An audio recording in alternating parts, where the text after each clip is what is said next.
is Anna McGovern from Vox Populi, and I'm with Michael O'Neill, who is the leader of the Heart Party in Australia. So what does the Heart Party stand for? It's an acronym for Health, Environment, Accountability, Rights and Transparency Party. So what are your top campaigns at the moment with them? Well, we're looking for freedom of speech, we're looking at parental rights, and we're looking for medical freedom for all citizens of Australia. They're our three big items on the agenda. And then why are you at March for Life today? My wife Barbara's here lecturing in London, and so we were just looking around and we saw the pro-life and we thought, oh yeah, we agree with that. Yes. So we thought we'd just come along and, put our feet on the ground and join the atmosphere, which has been great here. Been obviously, and of course we have the opponents over the other side and their aggression. But it's been very nice on this side. One thing that when I've been speaking to people on the ground and I've asked them, what would you say to those people who've been protesting against March for Life? They've actually said, we feel sorry for you and we accept you. What's your thoughts on that? Well, life is life. I mean, I find this a bizarre thing where we can come to a point in our life where we don't think something of the most sacred thing that God has given us to us is, and that is the privilege to be able to hold life in our body, then bring it out and develop it into a human being, where we can just have a callous disregard and say, oh no, I don't want that. And we should be responsible for all actions we've made. And I feel it's a sad indictment on our society where we have such callous disregard for the unborn and the most vulnerable in our society.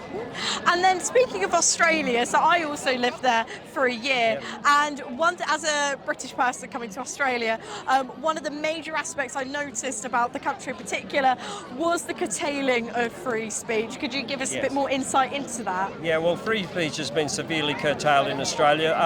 The media, the mainstream media, obviously will not cover anything that it does not fit their narrative, so they silence the general public, so most people live in ignorance of the other side of any argument that they seem fit, that the public shouldn't have.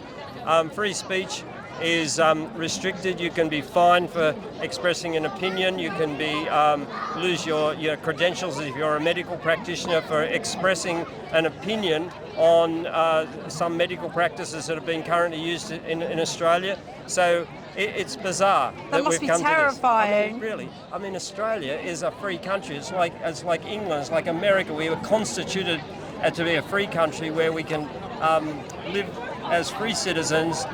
We can live our religion as we see fit. We can live our lifestyle, whatever that is, as we see fit, as long as we don't hurt other people and break the law.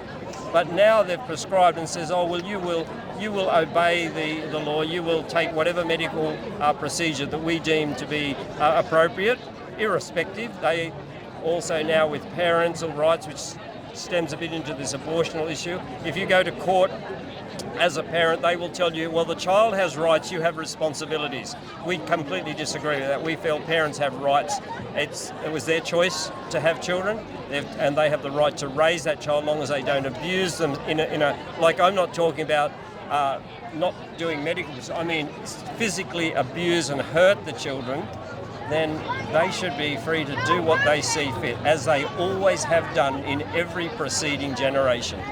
And then for the public of Australia who might be scared about the curtailing of free speech and nervous how it'll impact their lives, what advice would you give to them? Well, my advice was to do not vote for the mainstream parties.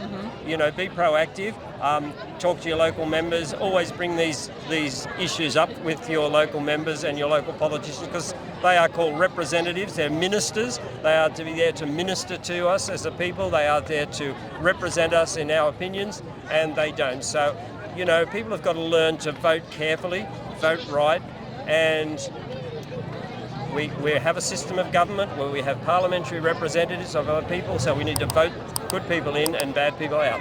Brilliant. Thank you so much. That's fantastic. Thank you.